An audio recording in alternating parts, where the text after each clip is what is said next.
but I'm glad that you all are here. And I am joined by Liz Gillespie and by Bailey Reagan and by Rob McKinney and Donald Romanek. And we were all people who went on the pilgrimage this last spring. And so we're going to talk a little bit about that, talk about our experiences. Hopefully you'll have some questions or comments. Some of you may have made similar pilgrimages, and so it's good to have you here. So last spring, from May 16th to May 28th, Pilgrims set out from New York City, as well as from Texas and from Kansas and from North Carolina, Florida, and Maryland to visit the Holy Lands and to experience something uncommon. That the Pilgrims came from all over the country says a lot about the reach of St. BART'S Church in the city of New York. More and more people are finding us online, and our congregation is much wider than we might imagine, so that when we plan an adventure like this one, we find people from around the country are interested in going with us, and especially if we have friends and family who live in different parts of the country who could join us. We didn't go as strangers, but as part of a family. As members of the Anglican Communion, the Episcopal Diocese of Jerusalem is an important part of who we are. Many of us have friends in that part of the world, and the strength of the Episcopal Church in the Holy Lands is really quite extraordinary. L.M. Browning wrote, "The purpose of a pilgrimage is about setting aside a long period of time in which the only focus is to be the matters of the soul. We don't need to go to the edges of the earth to learn who we are, only to the edges of ourself." There's a difference between a vacation and a pilgrimage. Vacations are important and lovely, and I just enjoyed a wonderful vacation. I hope that you all will get one as well. But a pilgrimage is a different thing. It's something more spiritually focused, something more profound. A pilgrimage is an adventure of the heart and the soul. We embark on a pilgrimage to see the holy, to encounter the divine, and to walk together as soulmates for a time. Pilgrimages are hard. It requires us to bring our best selves, to enter the space of uncomfortability. Uncomfortability. That's easy for you to say. It's a time to sit with many emotions. It's hard, but it's also holy. When we encounter the border of the holy, our best response is the awe of silence. We need not fill the silence. Silence is not the absence of words, but the presence of self. Be aware of yourself, your soul, your spirit. Be aware of others whose journeys are different and who will encounter this time of pilgrimage from the myriad of experiences that have shaped and defined them as yours has defined you as unique children of God. We were all invited to be fully present, to embrace the holy on this journey. We said this will be unlike anything any of us have ever done before, which means we must be open to facing the hard truths of our past, to examine the possibilities of the future. You will be changed, we said. Change is hard, but change is also holy. In this, we all became pilgrims, sojourners, wayfarers on a journey to encounter the holy, to venture deeper into ourselves, and to discover the path for the road ahead. Now, who wouldn't be inspired by that kind of purpose? But people ask me, because every time it seems that you go to the Holy Land, there's something going on in the newspaper. You can see the disquietude. Why go? You know, it's a long way away. It involves risk. It's expensive. Well, we go to experience and explore different cultures and faith traditions. We go to have fellowship with our sibling Christians. We go to bring alive the biblical stories and to put them into their cultural and geographical context. We go to get some room freedom from our day-to-day existence and to break out of the ruts that we all find ourselves slipping into. We go to provide space for deeper self-exploration, for prayer, for meditation. We go to learn about the mission work, which is so important to our siblings in the Holy Land. And we go to learn more about an international conflict which involves the United States and goes back thousands of years. Our guide, Canon Iad Kumri, had some 20 years of experience in leading pilgrimages. I tried to give him more years of experience, but he said he wasn't that old. But he largely takes groups that are formed by Episcopalians from the United States, and I knew him from the time when I studied at St. George's College in Jerusalem, and I knew he would be a wonderful guide and have been with him on previous trips.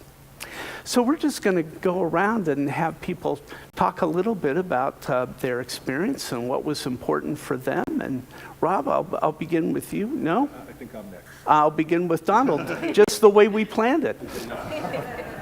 Bailey has this well thought out. Good. Yes, there are photographs that accompany Yes. comments. I'm Donald Ramnick, and the Holy Land was always on my bucket list. And I guess I would describe the trip as being awesome and full of awe, full of wonder, overwhelming, and at times exhausting. My biggest concern was hanging out with a bunch of 24 other people for 10 days. Margaret and I like to kind of venture out on our own, and I love to control the agenda. And obviously that wasn't the case, but this group of people were amazing. We really got to connect in a variety of ways, and I'm sure someone's going to talk about the incredible experience of waiting near the grotto in the Church of Nativity while the Orthodox service was going on, to sneak in between services and touch the magic star where Jesus was born. In terms, I'm going to just reflect on three areas: kind of religion, culture, geography, and food, and politics, the last being my favorite topic. Clearly the religious aspect was important, but a little strange. Some of these holy sites, including the Church of the Holy Sepulchre, which is one of the most sacred places in Christendom, resembles kind of an Arabic bazaar. Dean describes it as kind of a holy mess. The actual tomb has, fake candelabra with burnt out bulbs and extension cords and people selling candles and people throwing themselves on the floor. Nonetheless, it's been the place where for centuries people have revered places like that as where it happened. The other interesting thing was it put the whole Bible into perspective. Even since then, hearing the gospel passages, the road to Jericho, all these places come alive. The other thing is that things were a lot closer, where Jesus was tried, crucified, buried, and rose from the dead is not much bigger than the city block, which was also amazing. The culture, the food, the geography, the people were wonderful. When people say, how was your trip to Israel? I say, well, most of the time I spent in the holy sites in the occupied West Bank, as opposed to Israel proper. And I'll mention that a bit. The geography is amazing. You'll see pictures of the Judean desert to the lush green vineyards and farms that feed Israel and the entire Mideast and the Dead Sea and everything in between. The people were wonderful. We spent a lot of time among the Palestinian people. We were welcomed in Canon Iad's home with his family and friends.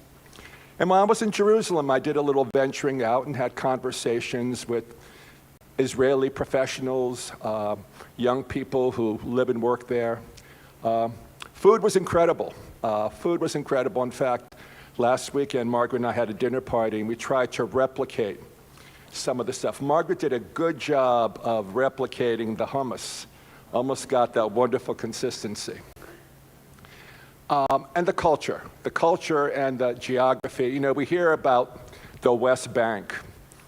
And for a river that is kind of a trickle in some places, the West Bank is this vast expanse on the west side of the Jordan River, where Jordan's right across the river.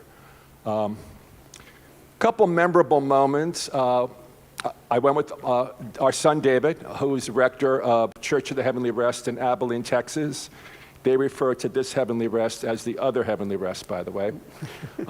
Margaret decided that we should ask David, and Margaret went to Abilene to help with the three daughters. And I hadn't spent that much time with my son in a long time. We didn't spend a whole lot of time together during the day, which was good. But one of the more moving experiences when David led the renewal of baptismal vows on the Jordan River. And not only because he did a great job, but just being with the group of people who were renewing baptismal vows, which we do all the time, but in the context of being in the place where Jesus was baptized. And one thing that I found very profound is to respect the dignity of every human being, which brings me to the geopolitical. Bethlehem was an amazing place to be. You know, the Church of Nativity, the Shepherds area. We saw some ruins that resembled what the Holy Family's house or place they stayed in Bethlehem may have looked like. But when you kind of leave the holy sites, you see this wall.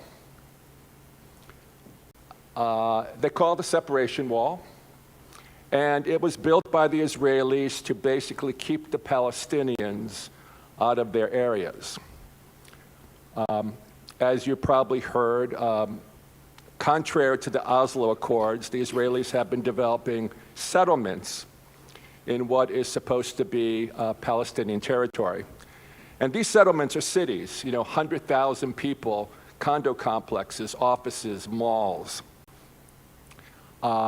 And it's a provocative move among Palestinians and among the larger community. I know it's a complex issue, and innocent Israelis have been subject to terrorist attacks. But what I found most enlightening was trying to understand this, which is almost difficult to comprehend. But I firmly believe that there can be no peace in the Holy Land until Palestinian folks are afforded basic rights, privileges in the land that they've occupied for thousands of years. Without being provocative, that's probably been the most interesting takeaway. And when the other stark issue is that Christians in the Holy Land are only 2% of the population. And they continue to diminish because a lot of Christians have more means than their Arabic brothers, their Muslim brothers, and able to leave because they can no longer kind of put up with the politics and the oppression that they're experiencing now. And we had two speakers. One was from the Palestinian point of view, one was from the Israeli point of view. And the Israeli professor said the presence of Christianity is critical in the Holy Land, not only from a kind of a religious point of view to represent all three Abrahamic faiths, but he said the Christians are almost kind of the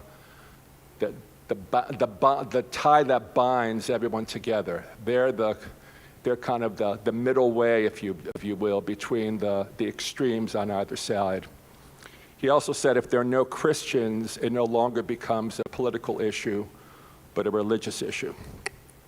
And the one thing I remember from our Palestinian friend, he said, don't be pro-Israel, be pro-Palestine, be pro-justice.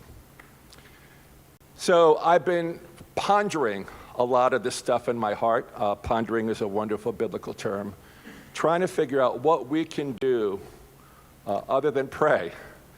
And one thing we can do is support our Christian siblings in the Holy Land, particularly our Anglican Christian siblings who have an incredible ministry, not only of religious presence and hospitality, but they run hospitals and orphanages and other social service agencies. And I'm sure there'll be other opportunities to talk about this. But I want to thank Dean and everyone for making this a reality. You kind of say it was, we overused the fact that, that it was a transformational experience.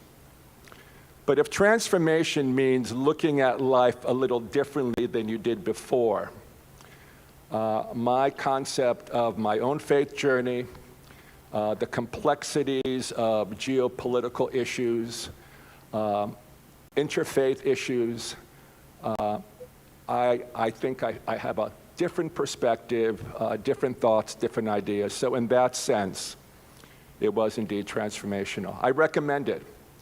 You have to do it at least once. I think that's why the Muslims require kind of the pilgrimage to Mecca at least once in your lifetime, if you can do it.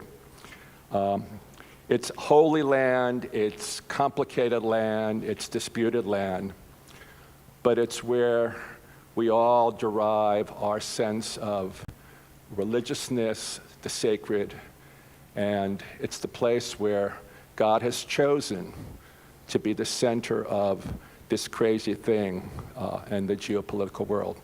Thank you. Okay. Hi. Thank you. I guess I'm next. What he said, that was a great summation. Almost little to add to that, but let me add a few. I'm Robert McKinney. I went with the group, of course, on the pilgrimage.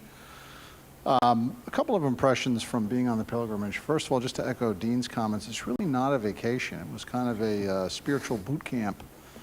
Really, I mean, a lot of times you're up at 4:30 in the morning on the bus by 5:30, 6.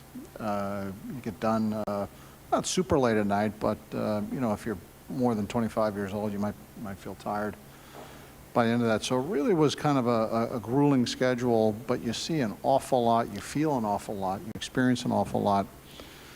And for me at least, something Donald touched on, what was really great about it as a pilgrim was to connect physically to all these places I've read about so many times in my life in the Bible and in commentaries about the Bible. You see them, you're standing there. General impression, everything's smaller than, almost everything is smaller than what you thought in physical space and proximity. But it's really amazing to stand in a place that has been in Scripture, and some of it not that different. Another thing I learned, I didn't know that it's a custom. If there's a theophany or a religious site, somebody builds a church on top of that, and then somebody else builds a church on top of that church, and then somebody else builds a church on top of that church. So, so frequently, for example, Mary's house in Nazareth is a pretty well intact, really, built underneath a Byzantine church, built on top of a Crusader church, and then the Roman Catholics put a massive, beautiful structure, really, on top of the entire thing. So you get to see a lot of sites preserved in that way.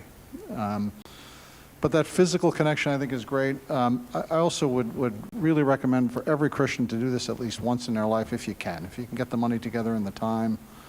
It really is, on top of the physical connection, the spiritual, for me, almost the supernatural spiritual feeling at some of the places that you go. Not almost, it was a supernatural spiritual feeling. And for me, do we have the slides there? There was a couple, one of this, the Wadi Kelt. I don't know if we have a picture of that. That's it in the background there, and you see Bill Fry and his wife Leanne there. That is a piece of the Judean desert that sits in between Jerusalem and Jericho.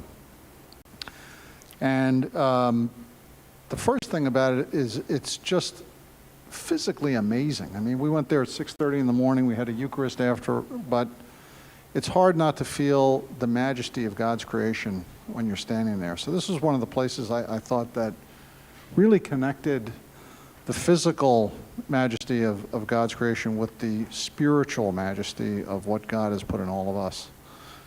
And not that different from what it was 2,000 years ago. Exactly. So when you hear the parable about the Good Samaritan, I'm not sure if it was about that spot, but that is the road to Jericho that they're probably referring to. I think a parable, and it's a made-up story, but it takes place there. Also there, you have the, I don't know if it's pictured in any of those, but you have the place where supposedly Jesus was tempted by the devil when he stood out and looked over all the kingdoms of the earth. So it's really kind of a magical feeling place. Another one, this is the Church of the Nativity. Not so much the exterior of the building, which is impressive, but inside. Donald mentioned the grotto where Jesus is thought to have been born. We were able to, our guide did a great job. We were literally the first group in line for that, which is a crush of people, as you can imagine. We got to get down there and put our hands on the place where it is thought that Jesus was born, and for me that was one of those supernatural connections that I really felt the presence of. You'll notice in this picture that the women are wearing head coverings out of respect for the religious traditions that we were immersed in, and so that's a little bit of a different thing for most of us. Absolutely, and you see, again, there's Bill Fry. He's sort of our model for many of the pictures, but he's lighting candles in a Greek Orthodox part of the church. This is something I didn't know about. When you go to a lot of the religious sites, the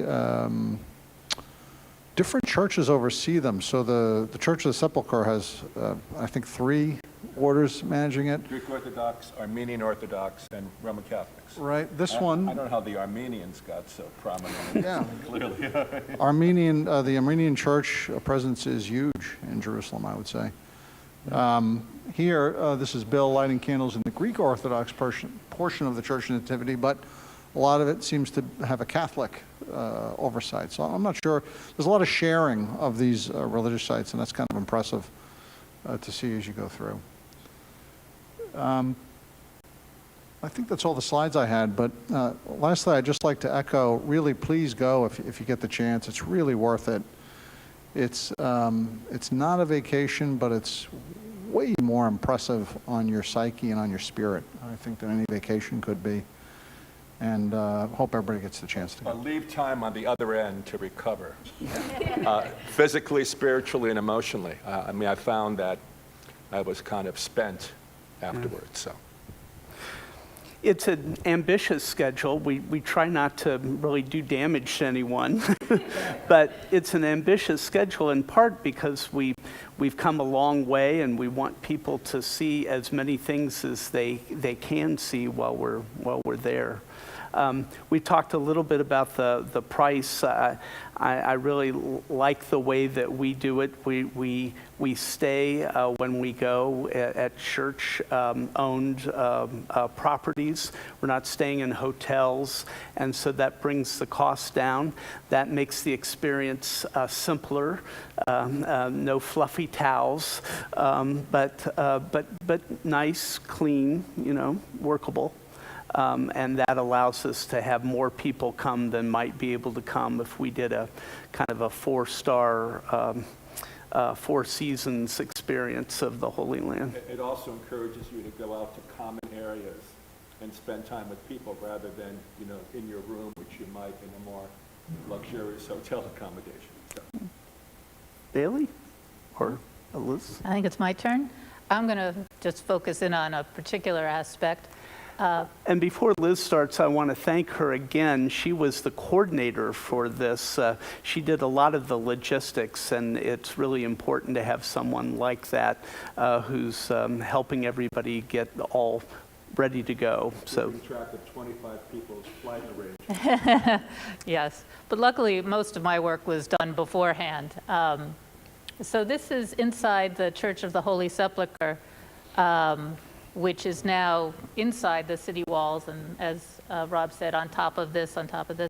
And inside is tradition, a word you hear a lot there, is where the tomb of Jesus was.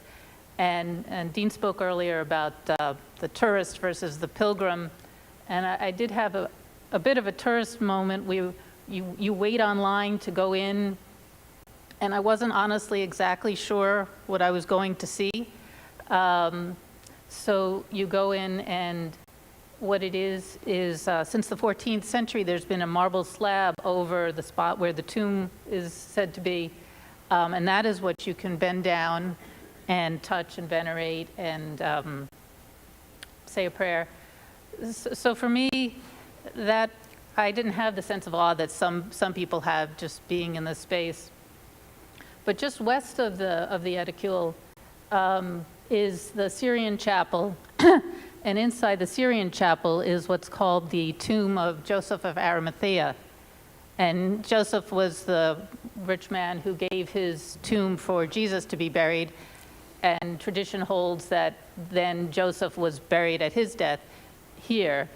And on the right there are the two niches, and that's where a body would be put in, and there's a little space in front.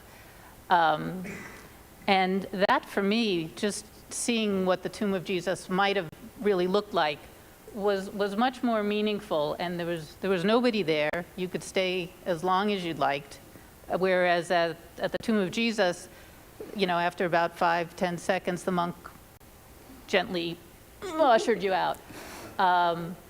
So here was a moment to reflect, and I honestly did have a little bit of inspiration. The the verse in the Bible where, "Why are you looking for the living among the dead? He's not here.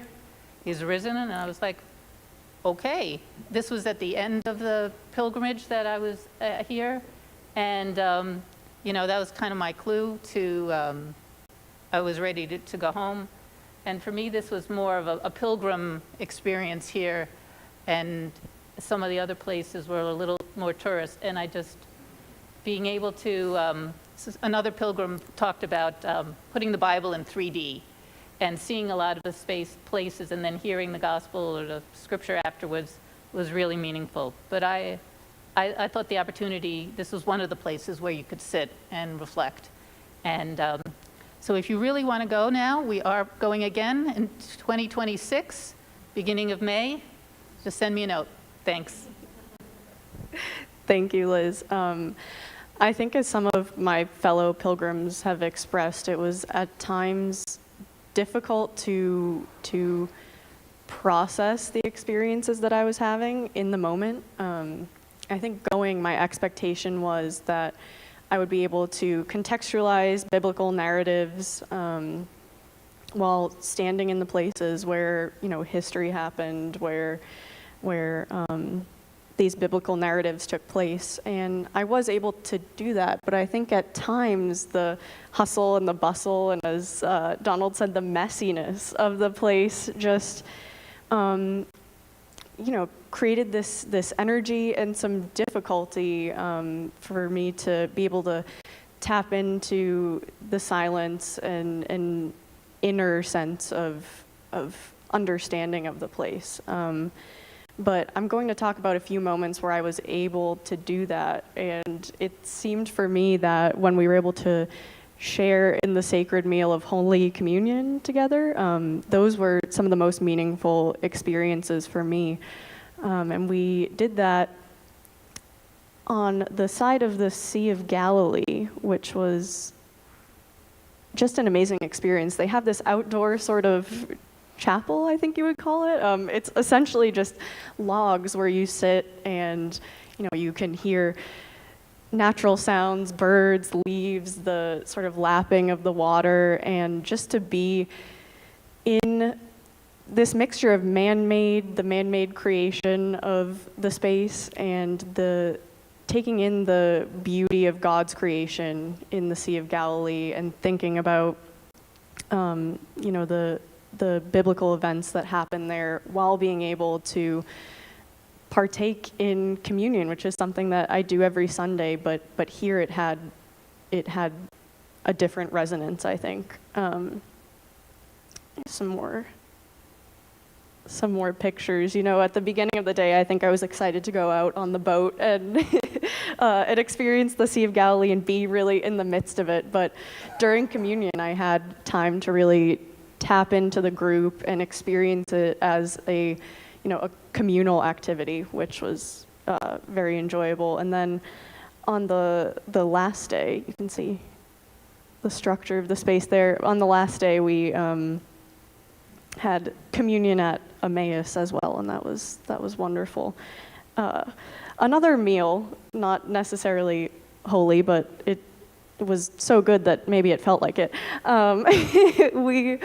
We were invited into this space that was sort of a mixture of someone's home and their business, and we were able to watch him cook for us in a zarb, which is a traditional Bedouin oven, and I think it was a new experience and an experience that spoke to just the hospitality and the sense of welcome that I think I experienced at essentially all of the sites we went to, and certainly through our guide, Iyad. So in many ways, I think the people really made the experience, and I, like all my fellow pilgrims, highly recommend going if you have the opportunity.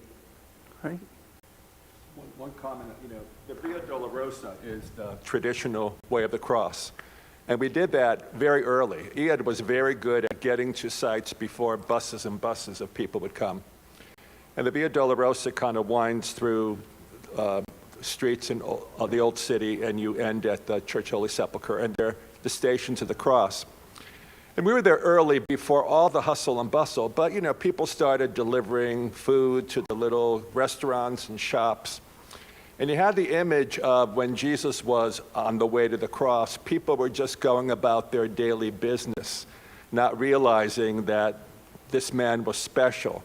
He was just another guy who was going to be crucified up the hill with other people. And that was also a meaningful experience. We had a small wooden cross that we took turns carrying, and then ending in the Church Holy Sepulchre, which at that point wasn't that crowded either. There are advantages to getting up 4 o'clock in the morning. But the fact that for people living in the old city, they have families to feed and businesses to run, and they all live in, there are 30,000 people living in the old city? And we're there as pilgrims, and these are people's homes and businesses. And that juxtaposition, the sacred, the profane, that was a holy meal. It was all holy. Right. At this time, I'd like to invite questions from the audience. If you're here in person, feel free to raise your hand, and a question card will be provided for you. And if you're watching online, I invite you to submit questions via email through my email at bregan@stbarts.org.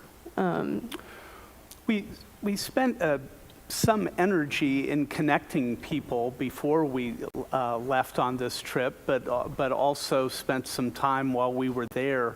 And one of the wonderful things about a trip like this, I think, are the relationships that you make.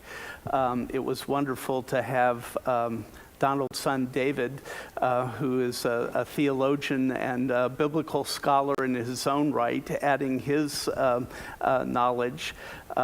We spent time visiting the Bishop of Jerusalem, who hosted us in his office, and that was a wonderful experience. You may recognize him from the recent coronation. He is the person who presented the oils from the Mount of Olives that the king was consecrated with at the coronation ceremony. Do y'all have questions, thoughts? Some of you, as I'm looking out, have made this trip, so if you'd like to add any of your experience to this, we'd be happy to hear from you. One question that I received, was there anything unexpected about your experience in the Holy Land? Anything that deviated from your expectations? Well, I will just say that these Eucharists were very meaningful, and I'm often celebrating a Eucharist, but not often outside or in these kinds of settings. And the one when we were by the river or the lake, the wind came up, and suddenly, all of these leaves started falling down. It was like somebody cued special effects to make that experience more memorable. But that just stays in my mind, that experience of the Eucharist.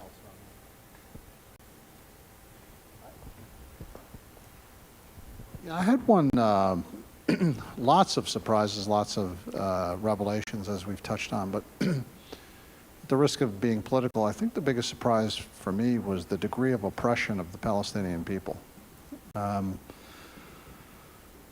We watch on TV conflicts between people shooting guns and people throwing rocks, but really there's 2 million people that can't drive their car outside of a small area, that can't go to the hospital when they need to, that don't have water or electricity at random times. And I think I was kind of surprised by how lopsided that was. On TV, you have a picture of a kind of angry contest going on back and forth, but it's not like that. It's not. There is one group that is under the thumb of another, and without getting into what's right and what's wrong, it was hard to see that. It was hard to watch that.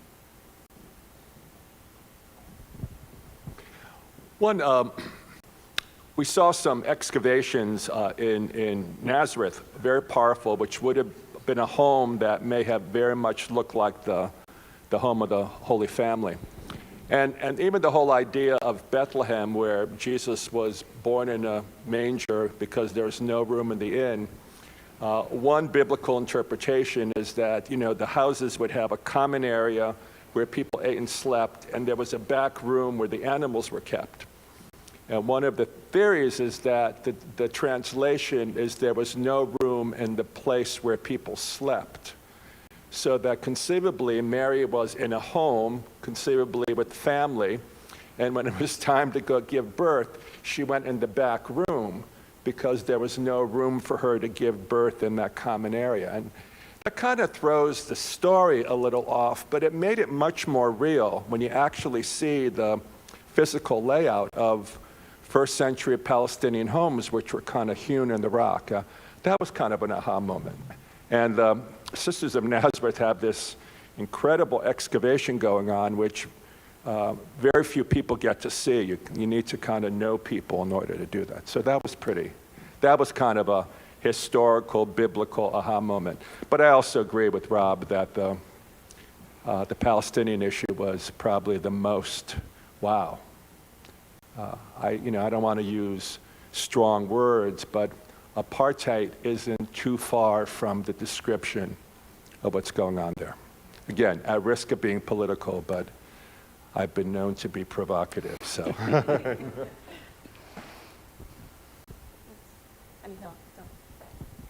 We have another question that says, how can you tell which official sites for a certain event were actually the sites as opposed to the presumed location? Which ones are certain? That's a good question. You can't. Very often there is a traditional site, and in fact, I think for every event or pseudo-event that happens in the Bible, there is some place where that is commemorated. And those are important sites, and we visited those sites. Biblical archaeologists will sometimes say, well, we can't be sure it's there, but we think it's around there. And so I really appreciated our guide talking about the difference between a traditional place of commemoration and a place where there's the biblical archaeology to give weight to it. Certainly the area around where we believe Jesus was crucified and where he was entombed and where the resurrection takes place, I think that we're close to those places. There's some other things that maybe are farther away. Of course, when you want to walk in the footsteps of Jesus, you have to remember that 2,000 years later, the footsteps of Jesus are probably 10 feet below what the current terrain is, and that was something for me. There was one site which I think I would say probably does not meet historical or biblical accuracy, and this was the Church of the Upper Room, which prides itself as the place where Jesus celebrated the Last Supper. And we were the only people there, which was at the time.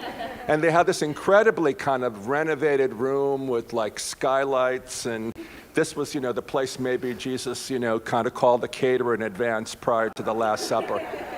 That was a little iffy for me.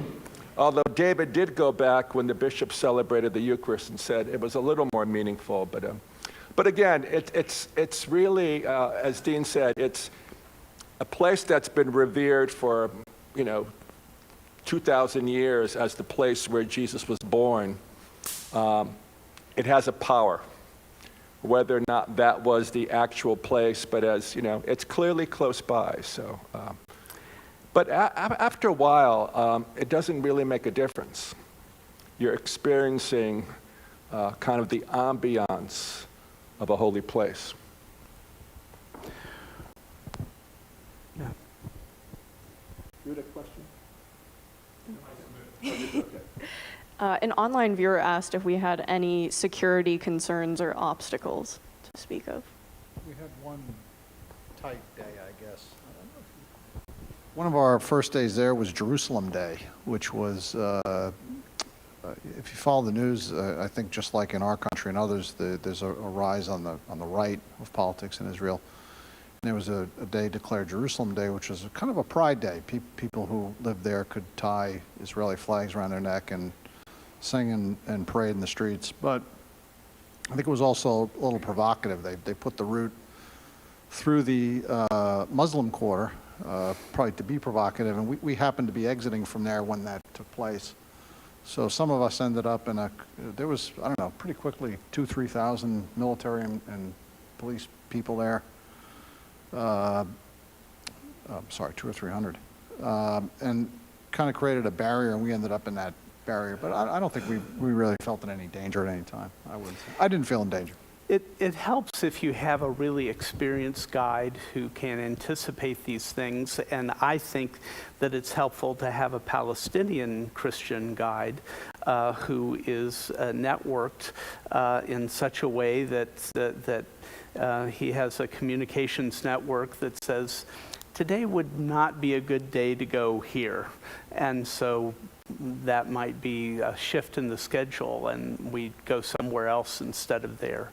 There is often some level of civil unrest, and we went through one town where you could see the results of kind of a small riot, stones in the streets and that kind of thing. But I've never felt at any more at risk than I feel when I'm walking through Times Square. It feels to me like that we're being watched over, and we are actually being hosted by the Episcopal Diocese of Jerusalem, and they take care in how their hosts are treated and their experiences. One very disconcerting but very common is that you have young Israeli soldiers, they look like 14 boys and girls with machine guns kind of cocked, ready to kind of shoot. The other kind of provocative issue is we were at the Western Wall, which is, the sacred site of, and right nearby is Dome of the Rock, which is the Muslim site where Muhammad ascended into heaven for his adventure. The Orthodox rabbis tell Jews, faithful Jews, not to go to Dome of the Rock because that was allegedly the place where the Holy of Holies was in the Second Temple. And it's a beautiful place. It's quiet. You can't enter any of the mosques. But periodically, groups of Israelis or Jews come to visit Dome of the Rock. And when they do, they're surrounded by armed guards for security reasons. So here we're walking around this beautiful place on this beautiful day, and there must have been 15, 20 guys with machine guns circling this group of Israelis who were touring Dome of the Rock. It almost seemed like a provocative act, and that I didn't feel insecure. I felt sad. So. We only have time for one more question, but two people asked if we had a chance to separate occasionally from the group and do individual exploration, and there were occasional opportunities to do that. One that stands out to me is Liz and I and a friend, Melissa. We had all visited as a group the Church of the Holy Sepulchre on the first day, and it was really incredibly packed and sort of a whirlwind tour through the church. So we decided to go back later in the evening, and it was almost as though we had the church to ourselves, and it was an incredible experience just being able to really take in and absorb everything and have it be in contrast, almost completely peaceful atmosphere. And yeah. That's very good. I thought she was going to mention my quest for ice cream in Nazareth. The pistachio. It was. I didn't think I liked pistachio. It was very good, but it's true. We went back. We actually went to the Holy Sepulchre. At least the two of us 3 times. Once the first day, which was the whirlwind, kind of the overview. The second was in the evening, which I highly recommend. And then the third was early in the morning after the Via Dolorosa, which was also quiet. So, yeah. I went to a hole in the wall looking for a shish kebab, the kind you'd get, and I sat down. They gave me a full-course meal, and I couldn't leave with all the salads, and I was all by myself, and I could have fed 4 people. But then I also met some interesting people in Jerusalem. I like to gallivant, so anyway. I went for a shawarma once in Jerusalem. I heard it was awesome. It was awesome. Jerusalem shawarma. I highly recommend it. I'll look. I'm embarrassed to say that if I had any free time, I think I was taking a nap. I was tired. But there's a lovely little bookstore not very far from St. George's College where we were staying, and I enjoyed looking around and just I love bookstores, and seeing what people are reading in a different culture was interesting to me. Well, thank you all. I know that it's a little bit like watching somebody else's slides of their vacation, but I hope that if you've not made a pilgrimage to the Holy Land, that you'll prayerfully consider it. We have one on the calendar because you need to put it on years in advance to get the guides that you want, and so we'll be doing this again from St. Bart's, and it might be something that members of your family or good friends would want to be a part of. And I think that made the experience even more special for people who came with friends or relatives. And we encourage people from outside the congregation to come as well. So thank you all very much.